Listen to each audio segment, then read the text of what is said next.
Liam is a young man who is transported to another world filled with swords and magic. He decides to become a tyrant and take revenge on all of humanity. However, his plans take an unexpected turn, and his decisions instead lead to peace and prosperity, making him the strongest king to ever rule the Empire. Our story begins in the vastness of space, where we see numerous spacecraft. Something strange is happening, and the crew suggest that intruders are attempting to reach them. The captain orders the coordinates to be set and fires at the enemy ship. However, as a bright glow appears, they realize that the incoming entity is not a ship. It is a moving Knight Count Nihab and his Black Titan. The captain orders everyone to attack, but Count Nihab easily overpowers them all, mocking their belief that they could defeat him. Then, a Magi-san appears via hologram and the Count thanks her, as she was the mastermind behind the plan, ensuring their arrival at the perfect location. We then see a Magi aboard her ship, ordering all fleets to move to level 3 and open fire as soon as they enter combat range. All mobile knights are to follow the orders of Lord Liam Smack. Amagi then realizes that Lord Liam is fighting alone and commands Christiana to prepare and use the gate to join Liam in battle. Christiana follows the order and starts fighting alongside Liam. Meanwhile, Amagi orders the rest of the fleet to enter the battlefield, and the grand battle between the two armies begins. Liam successfully destroys many enemy ships, and as the fight nears its end, he declares, "This is my revenge, all of this, just to take revenge for my past life." We then shift to Liam's past life, where he was known as Senpai. His life was miserable and wretched. Returning from work one day, he arrives home, greeted by his wife Mika, who tells him that their daughter, Kanami, is asleep. She had wanted to buy a dog but couldn't, so she cried herself to sleep. The next day, Senpai buys a dog for Kanami, making her incredibly happy. However, Senpai is deeply unhappy with his job. The company he works for is toxic and exploitative. His boss treats him horribly, and his coworkers mock him. Despite all this, he forgets his troubles when he returns home to see his wife and daughter. One day, on his way to work, he receives a message from Nita, asking him about the game Deluxe Ultra, which features 3D naval battles, and recommending that he buy it. When he reaches his destination, he spots his wife sitting with a strange man. Confused, he wonders who this man is and what Mika is doing there. He chooses not to reveal himself and returns home in the evening. At dinner, he casually asks Mika how her day was. She happily tells him that Konami won a fencing match. As Senpai is about to confront her about the man he saw, he hesitates, deciding to confirm her infidelity first. The next morning, Senpai returns to the same place and sees Mika and Konami again with the same man. This time, Konami calls the man Dad, leaving Senpai utterly shocked. Distraught, he heads to work, unable to focus. His boss, irritated by his lack of concentration, orders him to finish all his tasks before leaving. Later that day, Mika calls Senpai, informing him that Konami was in an accident. Rushing to the hospital, he learns that their daughter is undergoing surgery and needs a blood transfusion. Senpai offers his blood, stating that his blood type is AB+, while Mika mentions hers is O+. The doctor then asks Mika to donate instead, as Senpai's blood type is incompatible with Konami's. At that moment, Senpai realizes the shocking truth. Konami is not his biological daughter because her blood type is O, which is impossible given his. After Konami recovers, they return home, where Senpai and Mika have a heated argument. Mika tells him that she has tolerated him for 10 years, but he is not ambitious.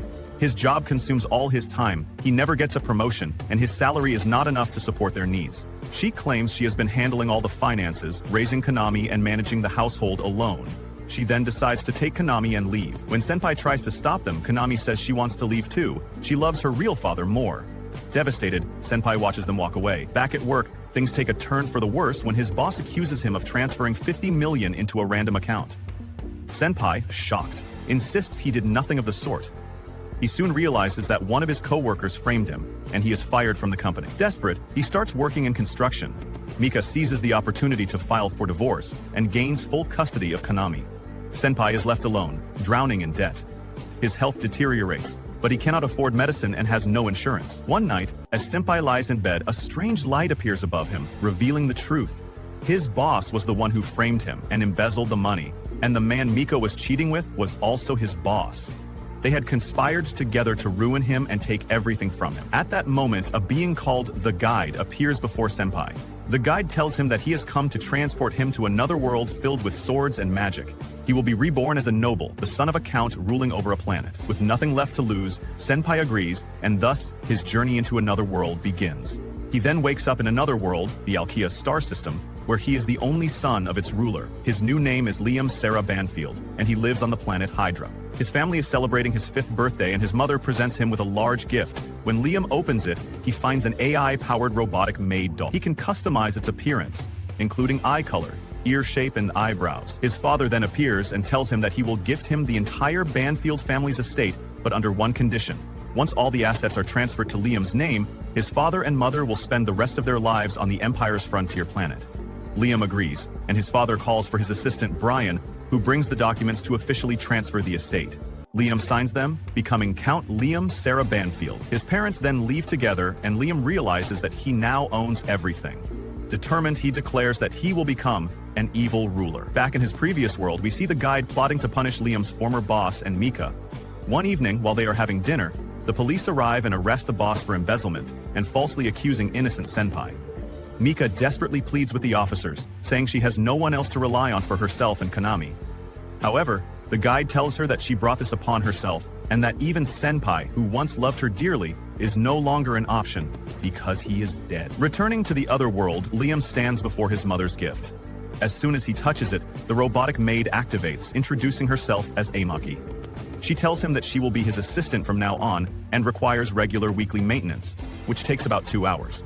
That night, Amagi gives Liam a massage and explains that in this world, adulthood begins at 50 years old. It is common for people to live up to 500 or even 600 years. Liam realizes that the long lifespan here means he has plenty of time to achieve everything he desires. However, his steward Brian warns him that he cannot spend too much time with Amagi. The Empire despises artificial intelligence at its core, and if Liam is seen getting too close to her, rumors will spread.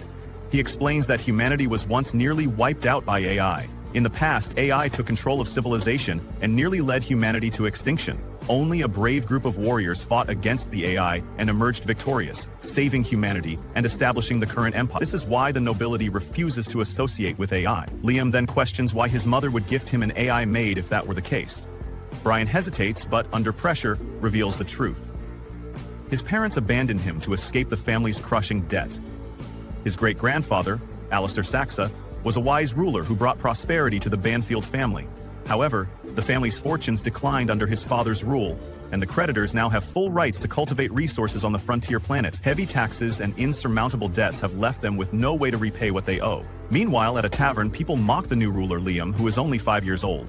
Back with Liam, he asks Brian in disbelief if his parents truly dumped all their burdens onto him and fled from their debts. Once again, he has been used, just as he was in his past life. Determined, Liam decides to work with Amagi to escape this crisis and prove to everyone who the real leader is.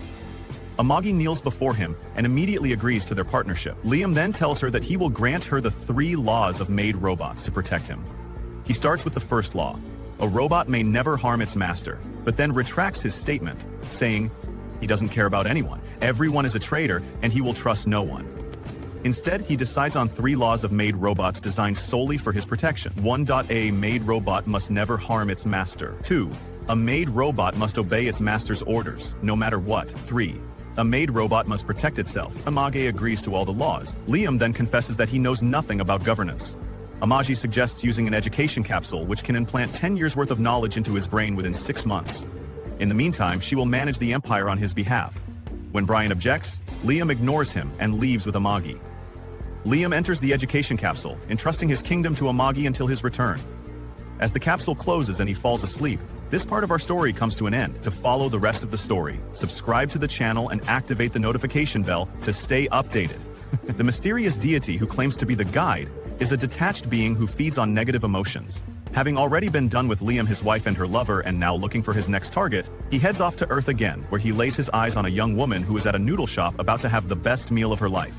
But as she snaps open the chopstick, it breaks unevenly, which in Japanese culture is considered a bad omen and is believed to bring misfortune or even death. The reason why the chopsticks broke unevenly is because of the guide deity who is loving. How many negative emotions are being rated from her because of such a little thing? Meanwhile, back in Liam's world, Liam's mayday waits for his awakening in front of his education capsule. The capsule opens up and Liam wakes up finding out that he's been asleep for 2 years and his physical body has grown and has been strengthened by the night racing program of the capsule. Since it has been only seconds for Liam, he will need time to get used to his growing, and Egi suggests that he gets some rehabilitation afterward. Liam inquires how his territory Banfield has been doing, and Emiji shows him the territory's current economic situation as an AI robot. She has done her part faithfully and has governed Banfield properly, so Liam praises her, but he wants to see the development with his very eyes, so he heads out with her and becomes greatly astonished, learning that she has created a spaceport for Banfield's army. Not only that, she has also built a floating dock in the skies where mobile robots and spaceships can be stationed. Liam eagerly visits the floating dock and is completely amazed by the sight of the mobile knights that he can and will mount in the future, as he expresses his wishes to ride the robot. Agi arranges it for him, teaching him the basic controls which are easy to learn. The maneuvering is dependent on magic, and basically, whatever movement Liam will imagine, the robot will move exactly as he wishes. Liam accordingly and carefully sends the mobile knight from its station and walks around with ease. Moments later, he gets bored and asks Agi if there's any way for him to practice combat using the robot she arranges. It quickly equips him with a sword and summons Captain M of the Banfield army to be Liam's sparring opponent. Liam excitedly takes the offensive and hits M's shield with full power, sending him crashing into the ground. Liam realizes that M deliberately gave up, and not wanting to be treated like a child by this army, Liam makes it clear to him that he should take this fight seriously or he'll face consequences for being disrespectful. So taking the duel seriously, Mask gets up and defends, properly disarming Liam in an instant and pinning him against the ground, ending the match. With this defeat, Liam gets hit with the reality check that he will have to build his own battle skills to become a better pilot. So he tells his Chamberlain to hook him up with an instructor who will teach him how to become competent in combat. The Chamberlain doesn't think fighting is necessary for a lord, but Liam believes otherwise, and no longer wishes to be oppressed by others for being weak. He wants to become the strongest out there in order to achieve his goal of becoming an evil lord, and appoints Yushi, a man with a katana, to be his sensei Liam, introducing himself to Yushi, expressing his desire to become the best swordsman, which prompts Yushi to get into a philosophical speech about how there isn't anyone who can be called the best. Agi becomes skeptical of the cringe man, but Liam tells her not to worry about it and begins his training with Yushi. The master swordsman first demonstrates a secret technique of what he calls the Way of the Flash. Gripping the hilt, he slightly unsheaths his sword before sliding it back into place, and in an instant, all of the logs around him split in half. Liam initially believes that the man drew his sword so fast that they couldn't even see it, so he asks Agi to play the slow-mo video of it, which she recorded with her eyes, only to find out that the man didn't even draw his sword. Assuming that Oz high-tech camera couldn't capture Yushi technique, Liam becomes even more intrigued and decides to become Yasushi disciple. However, what he doesn't know is that Yasushi is a scammer and the logs were already cut open by him beforehand. The guide deity watches the entire thing happen from his dimension. Perhaps he is the one who sent Yushi here, and he eagerly waits to see what this will lead to in the future. On the other side, Christiana, the Princess Knight, gets a peace talks offering from the enemy pirate gang. So she heads to the enemy base with her battle fleet to speak with the enemy pirate gang's commander Go. However, Go actually never intended to have any peace and only brought her here so he could attack her unguarded home planet Mysteria moments later. Thousands of pirate ships approach Christian's planet, passing through her alliance's defense line, and Go reveals that the alliance joined hands with him, betraying her because most of them think of her planet as a threat. As the entire combined fleet of the alliance point their weapons at Christiana's spaceship, Go reveals that it just took him some money to convince the alliance to betray her, and makes her realize that her rule ends here. However, he promises to not harm her planet if he listens to what he tells her to do. 3 years have passed since Liam started training under the con man, and of course he hasn't learned the flash technique because it doesn't exist. He has mastered basic martial arts, but he isn't satisfied at all and wants to learn special techniques that can help him become an overpowered evil Lord Beckett Master Yasushi Crib. He boasts about how easy it has been to scam Liam, who continues to be clueless about the fact that he is nothing but a bum with no skill at all. He is happy about how much he has gotten, and wishes this easy money would keep coming forever. At that moment, Liam returns to ask his master some questions. He pleads with his master to teach him a complicated technique called the technique of the Way of the Flash Hearing. This master, Yushi, banishes him from the school as punishment for his continued insistence on wanting to learn an advanced technique when he hasn't fully mastered the basics. Immediately, Liam pleads with his master to forgive his ignorance and admits to being a fool, which he clearly is. He begs not to be kicked out, and Master Yasushi stylishly listens to his plea, since he didn't want his money source to run dry after being forgiven. Liam hurriedly leaves his master alone, noticing that he has left. Master Yushi breaks out of his elegant character and acknowledges that he has completely no idea about the technique. Liam has asked him to teach. Just then, Liam returns again to offer him some extra money as an apology, and the hungry master accepts. When Liam finally leaves, he is very excited about the extra cash he would be getting while he is excited. Liam returns again to inform him that he won't be available for classes the next day, and Master Yushi has no problems with that. Of course, he would have no issues with his favorite money bag not coming for his pointless classes back at his palace. Liam takes an elegant position on his throne, as he laments on the stress of learning. At that moment, Imagine informs him about Theon's economic report, with debts remaining the same. However, since production and sales are growing, all seems to be well. Liam acknowledges Liam for her hard work and considers leaving the government to her more often is pleased, as Egi was to hear this. She apologizes for having a low growth rate that they had expected. She shows him a report on the welfare program and laments on how the results have gone below expectation. Liam finds this surprising and wishes to know who is in charge of this failure. Shortly after, a weird fly-through, but Liam reminds him that it's a lie. Furthermore, the shorty insists that he had injured those expenses to keep things running. Hearing him litter these lies, Liam asks why he chose to use a different vendor from the one that had been used before, but he claims that the new vendor is better. Stop the cat man. Having gotten tired of these lies, Liam reminds him about his other corrupt practices of bribing vendors. While these accusations continue, Liam's mind runs wild. He considers learning a thing or two from this seemingly talented, corrupt official. Unfortunately, the fatty is not as talented as Liam had thought. Imagine informs him about an embezzlement case that had happened earlier, which involved a subordinate of the shorty, although he claims that this was entirely the work of his subordinate. As the case stated, Liam and Amo believed that he had only framed his subordinate to get away with it, especially considering the fact that the embezzled funds were never recovered. When Liam hears this, he is angry at the shorty for intentionally eyeing his subordinate to get away with the embezzlement.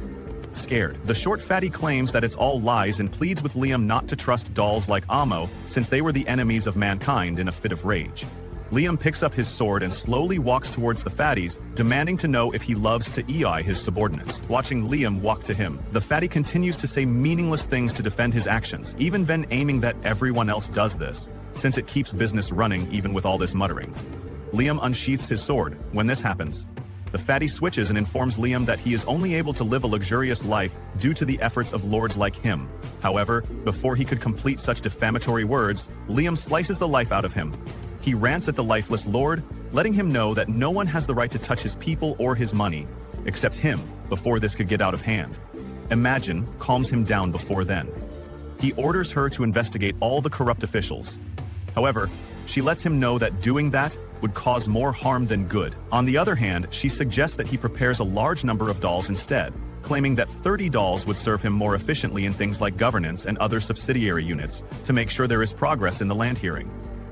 This Liam immediately agrees to it. Although AI believes people could have negative things to say about this decision, Liam doesn't seem to care as long as there will be progress that night. The news begins to spread about how Liam had killed a corrupt official. Also, they talk about how Liam intends to change compulsory education from 3 to 6 years, which has made more construction workers to be assigned to building schools. They believe that Liam is doing a good job, especially considering his young age of 10. Meanwhile, Liam finally tries to control the large transformers-like machines, since he has now mastered martial arts. Unfortunately for him, his fake master arrives just in time to play down his dream of riding the machine by claiming that there is no meaning in using something that every other person can use. Instead, he asks Liam to consider controlling something more powerful, which no one else can handle. Hearing this, Liam immediately agrees to it. He turns to the captain of the base for ideas and is told about the old Non, a Imano model of the machines. The captain informs him about the existence of a unit which his great-grandfather used to pilot, and Liam is so excited about taking after his great-grandfather's machine, this part of our story comes to an end. To follow the rest of the story, subscribe to the channel and activate the notification bell to stay updated. Then we see Yasushi in that room, searching for something to steal. However, he discovers that all the contents of the room are worthless and all fake. Then he leans against the wall and accidentally presses a button, and suddenly a secret door opens. He is amazed by the presence of the moving mechanical knight and realizes it's a piece of junk. He decides to use it. Then we see the guide saying, "I am the guide, a wandering being who collects negative emotions. Today I continue my wandering in search of the latent negative emotions in daily life." Then we see that young man in the restaurant ordering his favorite drink and wishing for many additions. But when his drink is served, he is disappointed and doesn't find it as he requested. The guide rejoices because he has obtained new negative energy. Then we see Liam training with a sword with his assistant, and he asks him about the moving knight.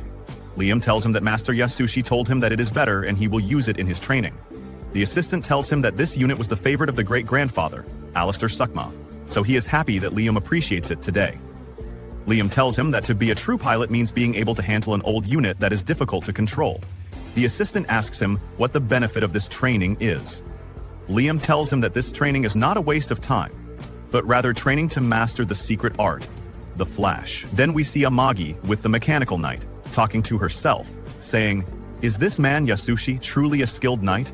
He doesn't seem like a very talented person to me, but if Master Liam orders me to do anything, I will fulfill his wishes." Then she approaches the mechanical knight and decides that she will do her best to revive it, to protect Lord Liam. The next morning, we see First Lieutenant Nias Carlin welcoming Liam. Amagi introduces herself as being stationed at the Empire's 7th Weapons Factory in the Research and Development Department, and has come to serve the moving knight. Liam welcomes her and introduces himself as Count Liam Sarah Banfield. Then Nias asks Liam, "Is the girl Amagi a robot?" He tells her that she is. He explains that the Empire hates artificial intelligence, but it is not forbidden. Nias is very impressed by Amagi and tells him that she is amazed by her and her beauty. Then they go together to the mechanical knight, and Liam asks her to make it capable of fighting again. Nias tells him that buying a new model would be cheaper than trying to repair it. Liam angrily tells her that he doesn't care, he wants the moving knight repaired and to pilot it. She tells him that battles are mainly fought with 14 and 18-meter models at least, and no one pilots old 24-meter models like this one. There are also no spare parts for it, so repairing it will require a huge amount. Liam tells her that he doesn't care. He wants to replace the old parts with the latest parts and give it the best specifications. He wants the moving knight to be perfect, even if it costs a lot of money. He also tells her to add a finishing move, as all robots have a finishing move like a rocket punch. Nias is surprised by his words and tells him that she will do her best. Then we see Master Yasushi entering the place, and when he sees the girl Nias, he is captivated by her beauty. He enters and introduces himself as Yasushi, the master of the Flash style. Nias ignores him and continues talking to Liam, which angers Yasushi. He introduces himself again, but she ignores him again for Liam's sake. Yasushi becomes very angry because Nias is ignoring him.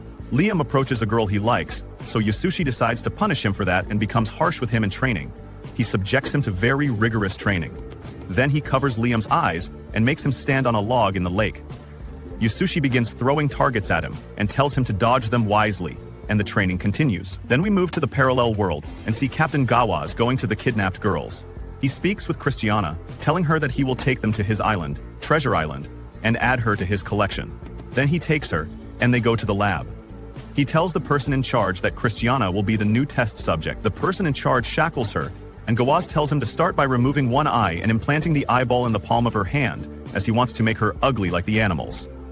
Then Christiana sees the test subjects who were worked on before her, and screams in fear. Then we return to Liam, and we see Nias telling him that she has finished all the repairs, even though it exhausted her greatly due to the many details, repairs, and replaced parts. Liam thanks her for her efforts and expresses his gratitude. Master Yasushi expresses his great joy at seeing Alistair Sama's favorite unit working again. Then Liam sits in the cockpit, and Nias begins to explain to him how to pilot it. The engine starts, and a scan is performed, identifying Liam as the pilot. No one else will be able to operate the mechanical knight. Then Liam begins to launch, but Nias tells him that this unit does not have automatic balancing or other assistance functions. However, once he can control it, it will be stronger than any other unit. Liam understands her words and begins to move the mech, becoming more proficient. We see the assistant Barian crying because he sees the favorite mech of Grandfather Alistair being piloted again by Liam. Then we see Liam with Amagi, training with a sword. He is sad because he has not yet been able to grasp the secret art of the Flash style, and perhaps he has no talent for it. Amagi tells him that she doesn't know the meaning of talent, but she is confident in him and certain that he is capable of anything. She thinks the problem lies in Master Yashushi's instructions, and she also has doubts about that man. Liam tells her that he also doesn't completely trust Master Yasushi, which is why he is bad at understanding his instructions. She tells him that she didn't mean it that way. He tells her that it's true. There is magic in this world. If a phenomenon is physically impossible, it means that magic is at work, and the sword is just a tool to aid imagination. Just like piloting a moving mech, it is not the sword that actually cuts the opponent, but the magic. And Liam focuses more on the training, and succeeds in the Flash style step by step. Then Liam goes to Master Yasushi and tells him that he is ready. He uses his sword and successfully cuts the tree using the Flash style. Yasushi is surprised that Liam was able to do that because he had been lying to him in his instructions. Liam feels that the master is not entirely happy that he succeeded. Then Yasushi tells him that he has succeeded in learning, But he still has a long way to go to reach the true essence, so he must continue to hone his skills without becoming arrogant. He leaves Liam and walks away, angry and surprised that Liam succeeded. Then we see Liam and Amagi in the room, and his assistant Barian informs him that the only part of the Banfield domain that was not confiscated to pay off their debts is the resource planet Makai. Amagi tells him that the environment of that planet is harsh and mining there is very difficult, so it was left alone. However, she established a facility on that planet to generate profit for them. Barian informs them that a pirate fleet is targeting that facility and attacking it, and they have deployed mobile knights. The army is resisting, but it is unknown how long they can hold out against the mobile knights. Liam asks about their combat strategy. Amagi tells him to approach the planet's blind spot opposite the mining facility and use the horizon as a shield for attack. While descending, using air brakes while rotating due to gravity, they will surprise them from directly above. Liam orders all ships to move and prepare for battle to seize the pirate ships, and he will go to defend the facility. Barian tells him that the Lord cannot face the pirates alone. Liam tells him to shut up, as he will not allow anyone to take control of his property. Then Liam gets into the moving knight and begins to launch. The war between the two armies begins. The army attacks the pirate ships and manages to defeat them. Then we see Liam fighting skillfully and using a beam rifle. Nias tells him that's not the weapon's name at all. The pirates decide to attack Liam all at once. Liam decides to use the flash style and eliminates a large number of them. The rest decide to flee. Liam then uses his finishing move and delivers a rocket punch. Then Amagi appears and tells him that she failed in her mission. She didn't capture even 10% of the pirate fleet. About 30% were destroyed and about 60% fled. Liam tells her that he is happy with her because despite that, they managed to win the war. And so ends our episode today. To watch more episodes, please subscribe to the channel and activate the bell button. Go learns from his lackey about Liam's victory and can't believe that things have turned against their favor. He had clearly underestimated Liam's prowess, but it doesn't matter. He isn't going to give up until he sees Liam on his knees, begging for his sorry life. However, what triggers his fragile ego even more is the fact that his allied fleet ran away from the battlefield after being defeated by Liam. So he orders his lackey to launch all of their ships to destroy that fleet, regardless of whether they are allies or not. He wants to make an example out of them so that no one ever dares to disobey or look down on the pirate.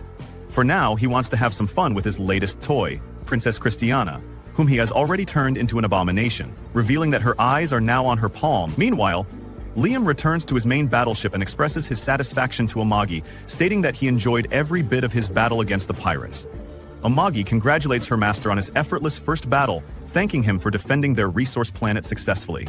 Liam is happy that he even got to capture some of the pirate ships, which he can now claim as his own, since that is the law of this empire. Liam can't wait to have all the treasures for himself that are inside those pirate ships, but becomes extremely disappointed when he learns that the cargo inside doesn't contain any conventional goods like gold. Both Amagi and Brian encourage Liam to be excited since the resources inside the cargo are far more precious than gold, revealing that it was carrying a large number of rare metals like orichalcum, adamantine, and mithril. Apparently, these metals are used to make weapons. But Liam, the muttonhead, wants gold crowns and chests full of diamonds, the cliché stuff. However, according to Amagi, in this universe, diamonds aren't valuable at all, since they are just crystals made out of the most common element in the universe, carbon. Amagi continues, stating that gold also holds no value because of its low ionization tendency. I don't know what Liam learned after spending ages in the damn education capsule, but anyway, he finally understands yet still expresses his love for gold, telling Brian to bring some to him so that he can satisfy his greed from his past life's needs. Brian promises Liam that they have enough gold in their inventory, as it is used as a layering material when producing electronic devices. Hearing this, Liam orders Brian to turn the rest of the gold into gold coins, expressing his desire and dream to have his bedroom filled with gold coins. Bro's 30 by now, and adding his previous life's age, he's now over 60, but still acts like a baby. That's just crazy, but whatever. The Lord's wish is the servant's command. Even though Amagi gives Liam the judgmental side-eye for a second, indicating how disappointed she is at this spoiled brat. While Liam is wasting time asking Brian to make fancy old-school useless swords using the rarest metals, Amagi interrupts him, telling him about a serious problem they encountered when they sent out their army. Using a holographic image, she shows Liam the current number of battleships in his territory, which stands at 10,000, but apparently fewer than 30 operate properly, and only 20 are available for emergency sorties. Liam is surprised to learn that his army defeated the pirates with only 20 battleships. Well, it was mostly Liam himself using his mobile knight who drove the enemies away. And there's also the factor that the pirates underestimated them, thinking they were poor, which contributed to their loss. Liam gives Amagi some credit as well, saying her battle strategy helped in all seriousness. Liam wonders if he should just get rid of the useless old ships, to which Amagi gives her support, but Brian instantly objects, stating they cannot just throw away 7,000 of their ships, because if they do, the enemies will underestimate them.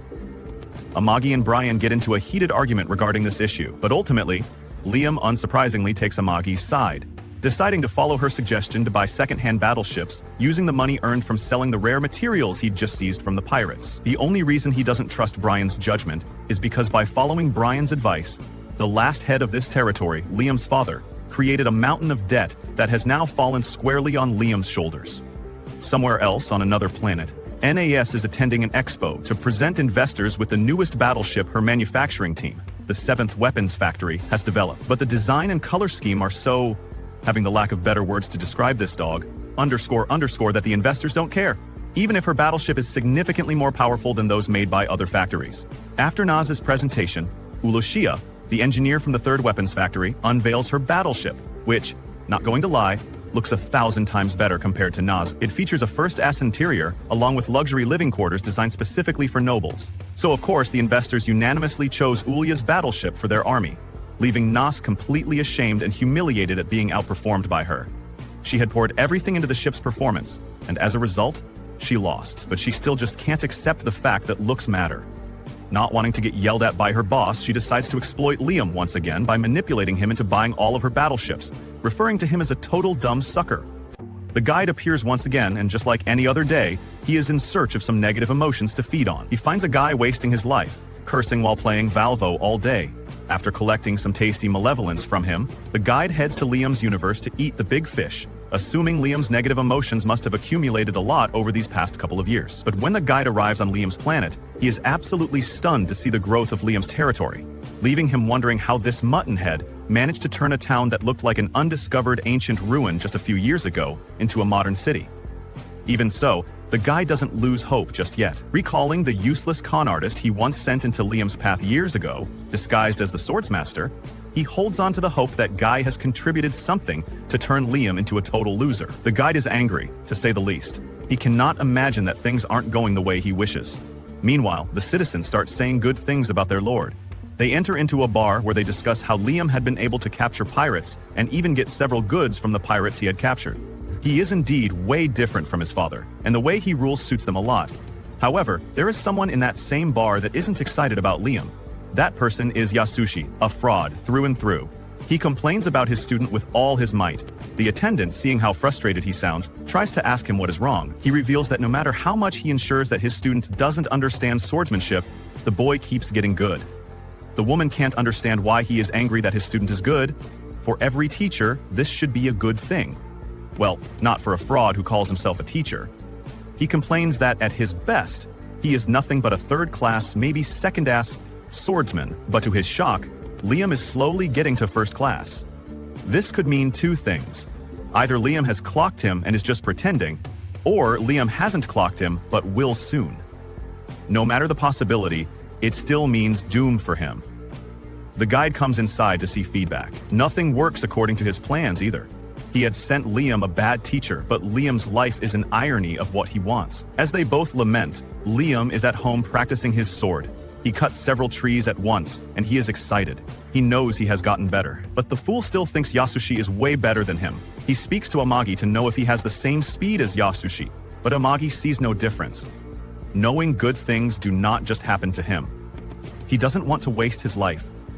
He thinks about his life again. He was reincarnated as a son to parents who left him with loads of debts, but now he is a good swordsman. He has started paying off some of his debts, and things are going well for him. To him, all this is because of the guide. He appreciates the guide, but his gratitude only brings the guide a load of heartache. As a creature who only lives on misfortune, gratitude is a poison to him. He feels like dying, and he looks around for anyone that he could get negative energy from. Thankfully, Yasushi's negative energy is available for him to live on. It is not enough for him, and he really needs Liam to fail. He consoles himself that the best time a person fails is when the person is at the verge of success. So he would wait until Liam is almost successful, so that the misfortune he will get will be much. At the castle, Amagi comes to inform Liam that the Imperial Army are thinking of disposing of their old weapons. Since they need second-hand weapons, it will be best to buy from the Imperial Army. The deal seems nice to Liam, but it has a condition. A condition that may be the downfall the guide wants. The condition is that he has to take some of the Imperial Armies too as a part of the exchange. Getting stupid soldiers is bad for him, but Amagi advises that these soldiers are educated and they will be good. So he proceeds with the deal. The guide watches, hoping that the soldiers will rebel against him when they come, and it will be his greatest downfall. Fingers crossed to see what will happen. The next day, Yasushi wakes up with a severe hangover. He regrets drinking, but he doesn't have enough time to process his regret when Niece comes to visit him. She has her own reasons for coming. She wants to know about Liam so she can pitch her crazy weapons to him. On the other hand, Yasushi assumes she visited him because she likes him and he looks good. I really hope he looks at the mirror. Their conversation ranges from delusions to stupidity. She eventually asks him what could be Liam's fetish. What is that thing that if she does around Liam, even if he isn't interested in her weapon, he will buy that weapon? However, she isn't straightforward with him. He assumes that she is asking him what he wants in a woman. He tries to dodge the conversation so he won't tell her his fetish, but she is very persistent. He assumes she loves him a lot and can't understand what it means not to be around him, so he spills. He tells her how he likes his skirts, short and revealing, that he likes flashy underwear. He enjoys seeing tight suits and even the type of stockings he loves for her. She assumes he is telling her about Liam, so she takes the suggestion and sets out to see Liam. Looking all glammed and glamorous, with her tight and short skirts that reveal what is under. Her presence doesn't even appeal to him. She barely even looks as good as a me, so why will he like her? She tries to shake all she had brought before even pitching, but he commands her to go straight to her pitch. She tells him about the weapons, but he refuses to buy. He had just bought them from the Imperial Army. She is angry that the third weapon is still working against her. She begs him to at least buy from her. She starts shaking everything. Instead of getting excited at what she is shaking, he is getting annoyed. He recalls that in his past life, his wife also had those kinds of underwear. She didn't wear them at night to him, which means she probably wore them to meet the man she was cheating with. His expression changes. She assumes it is because he likes it. But no, what he is seeing is actually traumatizing, and he hates the sight. Although Nice sells worse weapons, you can't deny her persistence, since she insists he must buy and her sights irritate him. He decides to buy so she can leave. He asks Amagi if they have the funds, and fortunately for her, Amagi advises that they have the money and it wouldn't be a waste, so they should buy. She is so excited that she falls down with her entire body exposed as she rushes out of the castle. As she leaves, she calls her colleague at work. He brags that Liam had bought from her because she looked so good and Liam couldn't even take his eyes off her body. Brian overhears this conversation, angry that his boss could fall for just body. On the other hand, Yasushi overhears her and he is angry. He is the one with that fetish and he is angry that those fetishes were used on Liam, who enjoyed it instead of him. This Liam they are all concerned about is laying on Amagi's legs, enjoying the kingly pleasure that he really wants. And so ends our episode today. To watch more episodes, please subscribe to the channel and activate the bell button. Soon after, Neas delivers Liam all 300 of the battleships she forced him to order from her. At the same time, the battleships Liam brought from the Imperial Army also arrive. Amagi gets a receipt from the Imperial Army via quantum teleportation, and she asks Liam for his signature on the receipt by repeating the word quantum several times. So Liam jokingly places his thumb finger on her melons, stating it will be his quantum thumbprint. Got him. Anyway, Yasushi is chilling inside his home, wondering how he's going to take revenge on Liam for snatching Nas away from him every single time. He recalls Neas's plot, regretting the fact that Nas wasted her precious treasures on that doll-obsessed brat. He can only imagine what Liam must have done to poor innocent Nas and vows to make Liam pay for everything. As his anger builds up, the guide reveals himself to have been watching and devouring all of Yasushi's negative emotions. The guide cannot wait to see what Nas's anger will lead to, and can only hope that this anger will lead to Liam's eventual downfall. So the guide places his trust in this con man and leaves for another realm, looking for more negative emotion. Nas brings Liam to the battleship she made to show it around to him. Liam doesn't expect anything luxurious or at all stylish. He doesn't expect anything at all from this incompetent woman. But the interior still disappoints him. Nas explains that luxurious interiors are just for decoration and hold no real value in war. But Liam doesn't care. He wants decoration. Nas can't change Liam's mind, and she isn't going to add any fancy interiors. So, they both agree to disagree and move on to the next topic about how to use this ship. Nas briefs Liam on the instructions for how to ride the ship, including how much power to use at the beginning. and how frequently he needs to change the fuel. She also tries to make him buy a loyalty card, saying he'll get a discount on maintenance fees if he does so, but Liam isn't interested in it. Nas moves on and shows Liam the throne of this battleship, which still has a protective film on it. She gets eager to tear off the protective film and keeps pushing to close the deal, trying to entice him with her body, and tells him to just go ahead and sign the receipt. She even gives him the option to thumbprint on her melons.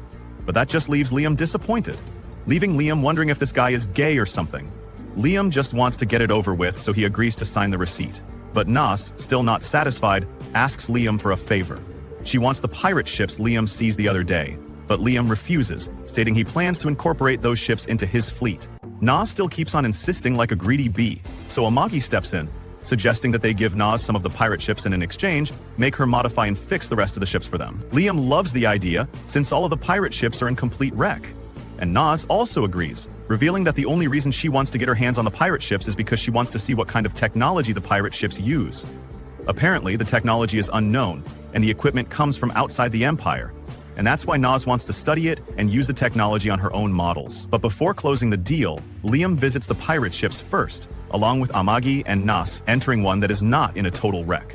And he can immediately notice the difference between the design and the interface. The ship literally has a helm like a classic pirate ship, and Liam loves it so much that he wants to put it on his own battleship. Nas the normie goes into a detailed explanation of why this is a bad idea, but Liam shuts her up, being a man of culture, and makes it clear that if he wants it, he is going to have it regardless of whether it's useless or not.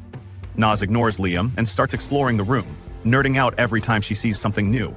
Meanwhile, Liam notices a tiny glowing dog heading to another room, so he follows it along with Amagi, and it eventually leads him to a navigation room. His footsteps trigger a mechanism on the ground below, and it displays the ship's trajectories up until now. Amagi analyzes the trajectory and realizes that this ship has been ravaging the entire Empire. But what interests him more is that the ship always ends up at one of the warp gates in the border area. Apparently, this area is a lawless zone outside the Empire's control, and also happens to be the front line of a war zone between the Empire and another country. Liam realizes that this warp gate must lead to the pirates' hideout, and once Amagi analyzes the coordinates, she figures out where the secret pirate base is. She goes into a scientific explanation about how difficult it is to reach the area, stating how abnormal its orbital radius is and how challenging it would be to travel there. But Liam doesn't bother understanding any of it. He is more focused on what the hideout might hold for him. He suspects the place is a treasure island, where the pirates sneak around regularly to store their greatest treasures. Although Liam is being delusional, Amagi lets him decide what to do with this information, and he excitedly declares that their fleet will immediately go on a treasure hunt. Soon after, Gawaz gets the news that Liam has started an attack, and has already defeated some of his underlings at the front line. He brings the underlings before him, deciding to punish them for tainting the pirate name by being defeated by a trash can. Before dealing with these losers, Gawaz commands his subordinates to bring him Liam's head, sending everyone to the battlefield and deploys all of his ships. Liam, along with his fleet, heads to the warp gate that leads to the pirates' hideout, but they are not allowed to use the gate because there's an apparent toll fee that needs to be paid to the Empire. The officer handling the warp gate connects with Liam, explaining that since the gate covers a huge distance and Liam intends to warp 7,000 ships, it will require a lot of money. Liam promises to pay later once he's done, but the officer doesn't trust his credibility, so Liam asks Amagi to find him someone credible. But sadly, they have no connections. Liam explains the situation to the officer again, telling him that he intends to pick a fight with the pirates, but that only makes the officer more unwilling to allow it, since Liam cannot even guarantee a safe return, let alone the due payment. Liam hasn't brought any fund, and it took him several days to come here, so he cannot just go back. So Liam demands the officer to let him speak to his manager. Unfortunately for him, the officer is the highest-ranking person here. So Liam just throws a tantrum and ends the call. He comes up with an idea and decides to meet the officer face-to-face to negotiate a deal, while he keeps trying to see how he can convince them at the Rap Gate to allow him into the Harmonia Gate without the gate fee. Gawaz and his spaceship arrive at the Harmonia Gate. He has all his connections at that gate, and despite being the villain in this situation, he doesn't have to beg anyone to let him in. Indeed, the ones with the money run the world. He calls the rapper, and the person he knows there greets him excitedly, asking him where he's going from the Harmonia Gate. He reveals that he is going to the Domos Gate. The Domos Gate leads to nothing. Everyone knows there is barely anything for a villain like Gawaz to gain in that city. The man asks what he wants to do in a wasteland. What's the man's business, though? Gawaz shares the same opinion as I do here. He asks the man what concern it is of his. and states that since he has the money, he should be allowed to enter without issue. He pays immediately. Meanwhile, Liam arrives at the rap gate physically, hoping that he can use his negotiating skills to gain entrance. He asks to enter, and the man says there is no issue. He is excited until the man cuts him short by asking for his gate fee. Liam first tries to brag that he is a noble and can get them the money, but the attendant isn't fazed by his weak boasting. When he sees that boasting doesn't work, he becomes humble, begging the attendant to please let him in, but the attendant doesn't care. He adds lies to his drama by bowing in tears, saying he wants to see his sick mother and the trip is necessary. See your sick mother with this huge number of ships? Your mother must need ships to recover. Seeing that his lies don't work, he turns and says he wants his mother to see his fleets before she dies. Well, the man tells him to return, get the money, and come back, if indeed his mother is that important. The man receives a call regarding Goaz's passage, so he leaves to deal with other things. Liam is angry that his negotiating skills are no longer working. He walks around the place and sees the dog again. He follows the dog. At the rap room, they see Goaz's passage. Knowing that Liam's ship is also in the waiting room, they realize the clash isn't going to be a gentle one. They were the ones in the wrong since they received payment from a pirate without knowing where he was going. So, they decide to turn a blind eye. Everyone working there goes on a break, so that when the clash happens, it will seem as though they weren't in attendance. After they all leave the room, Liam finds himself there. He sees it's a rap gate and there's a pirate ship around Parmonia Gate. He assumes the attendant had given him passage and even told everyone to leave so no one would know he gave him passage without payment. Looking at the screen again, he sees the raps moving in opposite directions. He assumes it was a mistake on the part of the attendant and sits down to correct. This spoils Goaz's movement, but since his trip continues, he doesn't see any issue. Suddenly, Amagi calls Liam to return. When he gets back, she tells him they've gotten a letter of credibility, not from a noble, but from Nas, since they've bought a lot from her. Well, one good turn surely deserves another. He happily appreciates her and comments that the officers were ready to bend for them. But now that they have the letter, it will be easy for them to enter. He commands Amagi to launch into the wormhole, and she does as commanded. Their trip to Parmonia Gate begin, and fortunately for them, Goaz and his people had left their base, so they will be caught unaware. On the other hand, Goaz becomes impatient. He is meant to reach Domo's gate within 30 minutes, but the journey has been going on for a while, and he hasn't gotten there. He asks his rider, who is also concerned, but they see a gate in front of them and assume it is their destination. Since they didn't know about Liam's tweak to the wormhole, they enter the gate. When they get there, they see red everywhere. Several spaceships are there, ready to launch and fight them. They realize they are in a danger zone as they have entered the Imperial Army zone. While it is doomed for them, it is fortunate for Liam. He eventually arrives at his destination, and while Amagi wants to check their coordinates, he doesn't need that. He can see the several pirate ships and knows that is the treasure island they've been looking for. Amagi looks further and sees that none of the spaceships are activated, meaning they aren't ready for war and aren't prepared. Liam decides to take this opportunity to attack them unaware. He tells Amagi to launch the ships. She releases the other spaceship to attack while he enters his own spaceship, named Avid. Within a few seconds, he launches several attacks at the island. He uses his rocket punch to destroy all of their ships, and with his Avid crush, he crushes them. All this goes on without Goaz knowing what is happening to his island. In fact, it's even unsure what he is going through on the Imperial Army Island where he has found himself. Liam sets the spaceship on fire. Amagi comes to report to him that all the spaceships have been set on fire. But that isn't enough for him. He is there for the treasures on the island, and that is what he will take. He tells Amagi to release the mobile knights.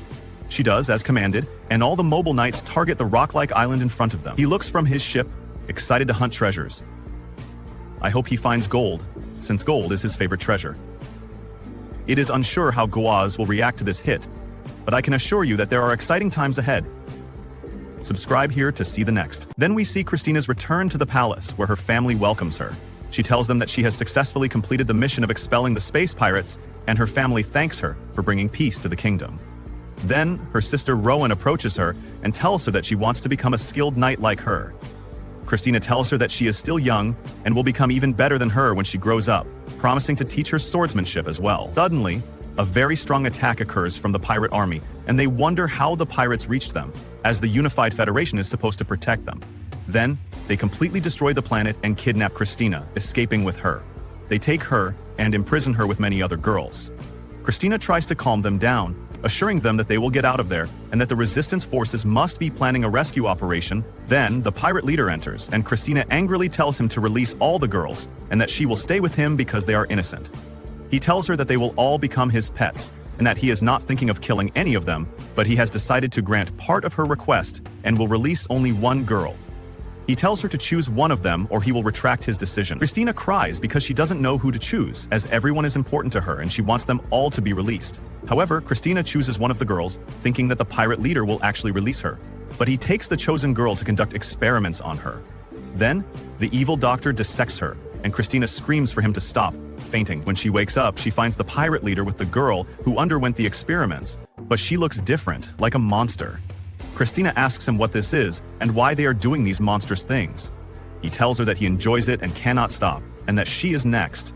He takes her and ties her to a chair. Christina cries and begs him to stop, saying she will do anything he wants. The doctor asks him what he wants him to do to her. The leader, Guawaz, tells him to start by removing her eyes and implanting them in the palms of her hands.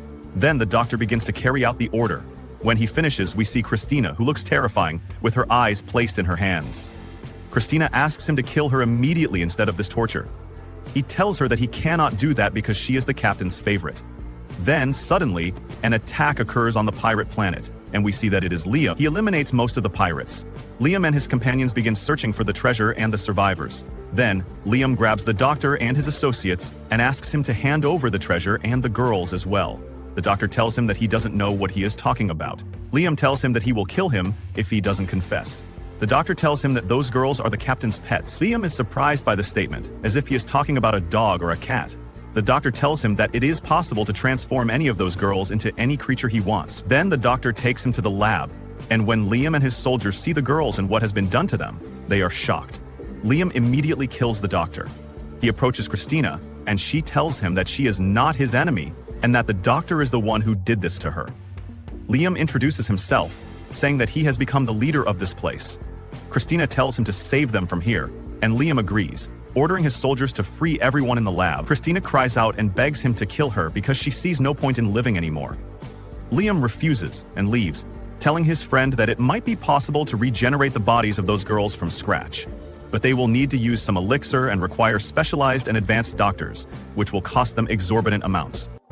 Liam tells him that he does not agree because the girl only asked him to save them, and that is all he will do. Then Amagi informs him over the phone that they have found treasure, and Liam becomes very excited. Then we see the guide searching for negative emotions as usual.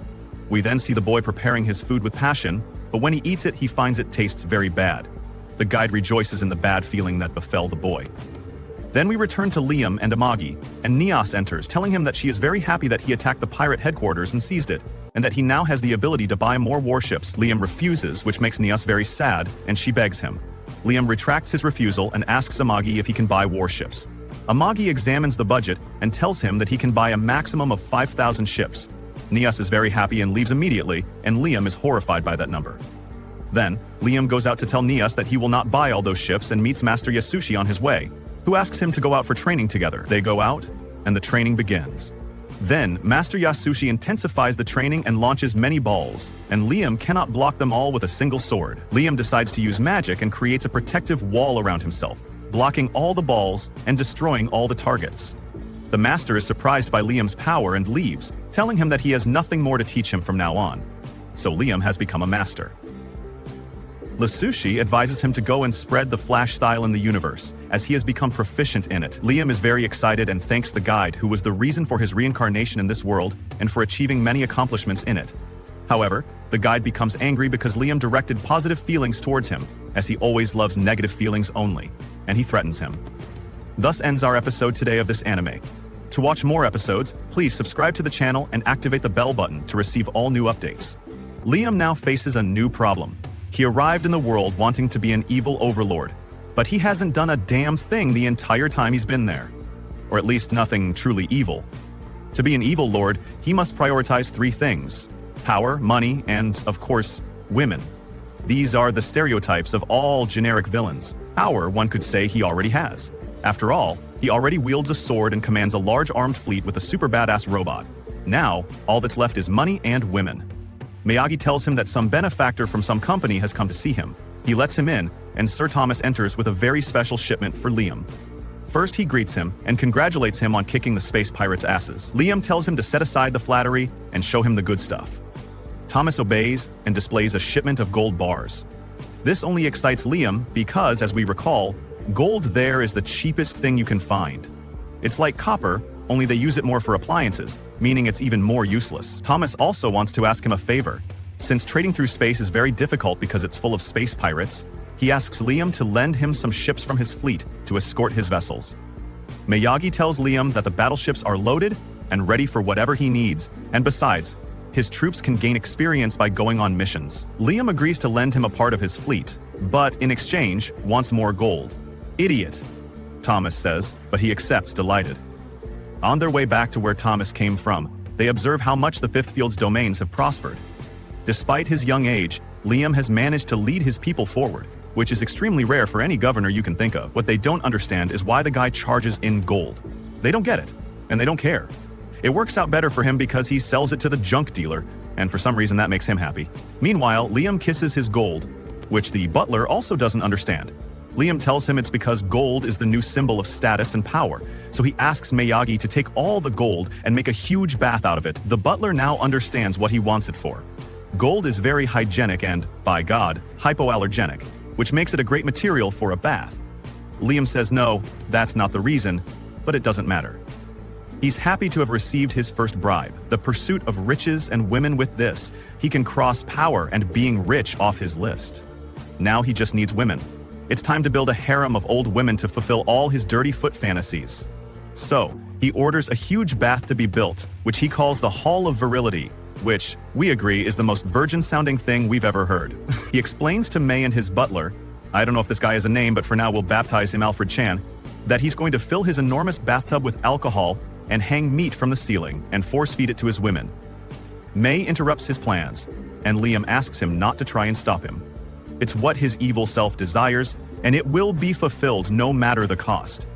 May tells him that after the tremendous loot they got from the pirates, his bath costs peanuts. More than anything, he wanted to warn him that if he fills the place with alcohol, the vapor would be toxic and could be a health problem, not to mention it's flammable. Liam says they'll use a softer alcohol then, but still, Miyagi doesn't think it's a good idea to drink alcohol where one is bathing. How disgusting. So Liam tells him he'll put purifiers to clean it. Miyagi tells him that if he purifies the alcohol, then only water will remain. It would just become a common swimming pool. Alfred advises against hanging meat, calling it unhygienic. He asks if Liam plans to use raw or cooked meat.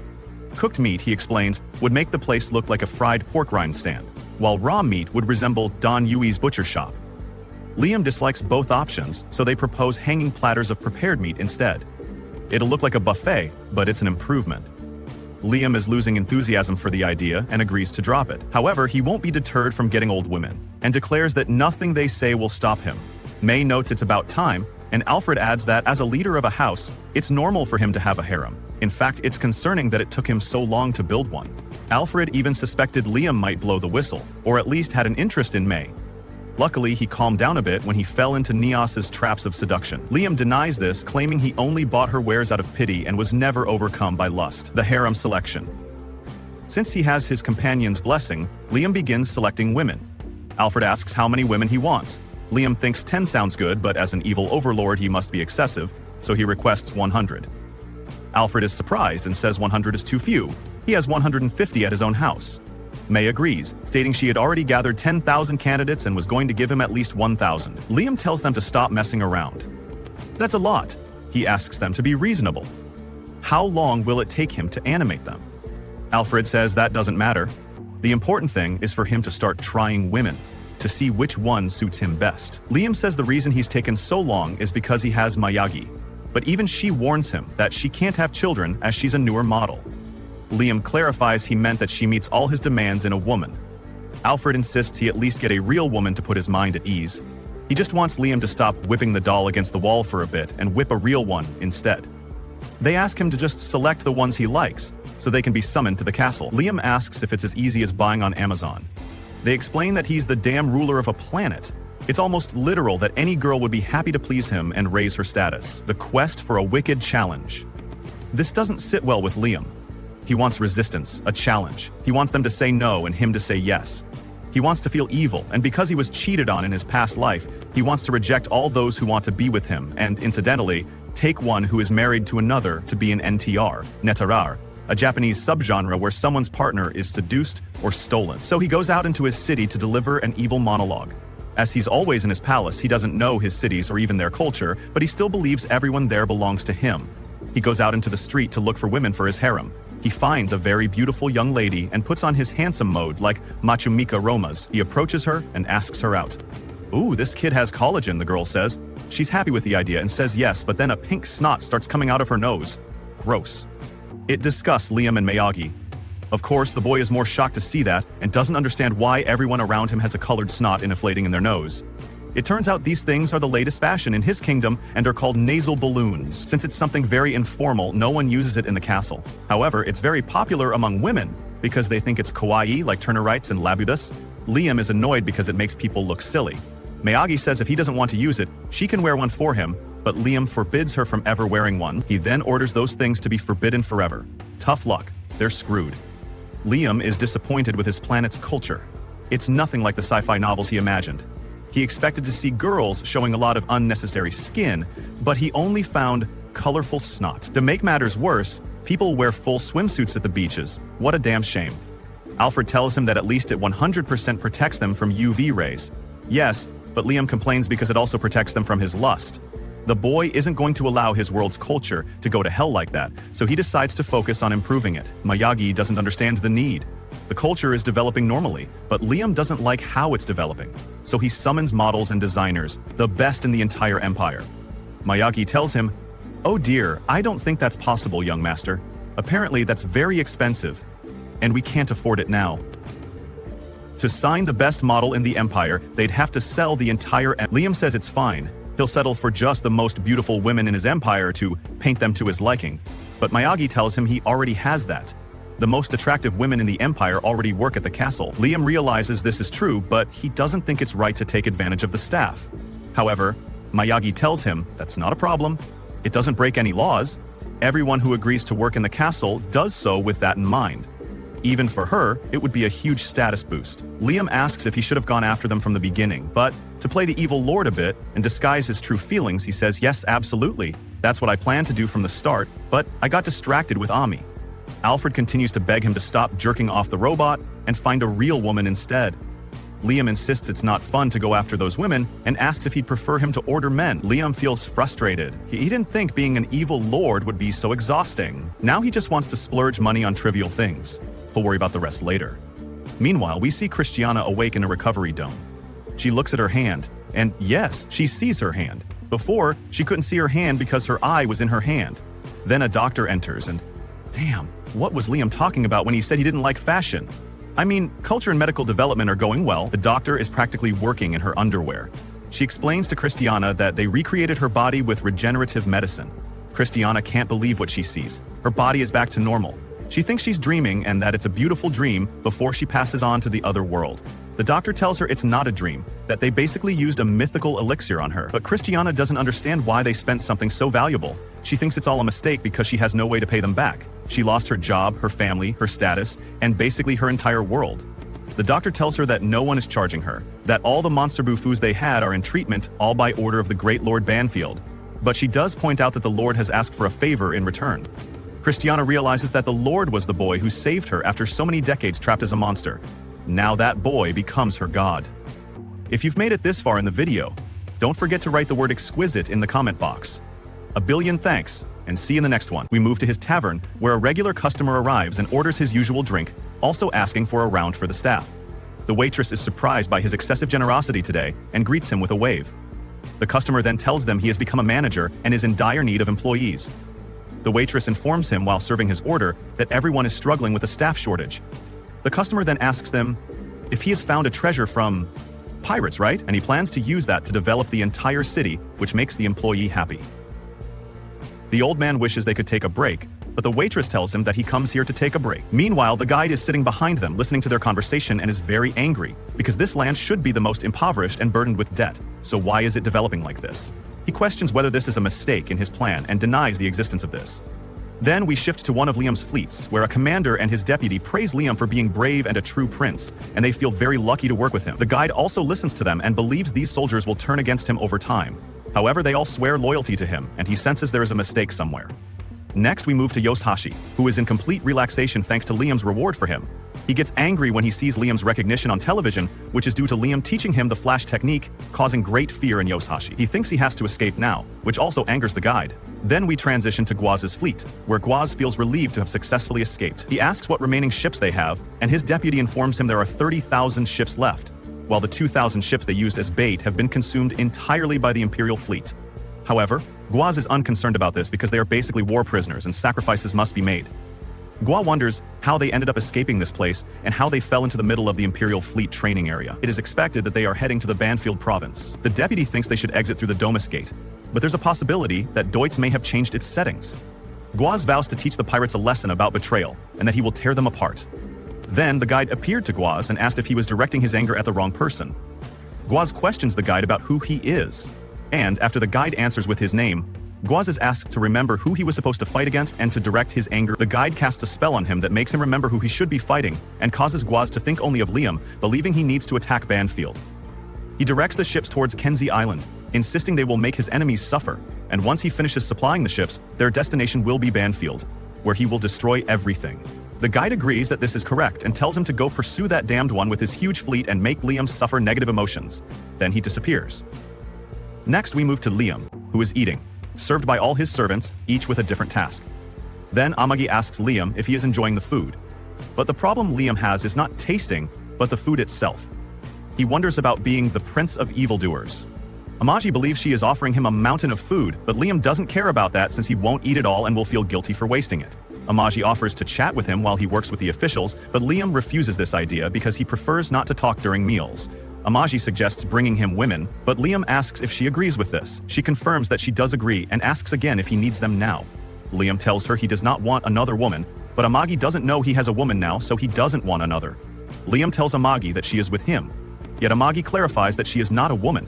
She is an artificial intelligence and cannot give him an heir. But Liam asks her again about this. Amagi responds once more that she doesn't understand this because she is an AI and doesn't know about consent or not, but what matters to her is that Liam is completely happy. Then she asks if he wants her to call some women for him.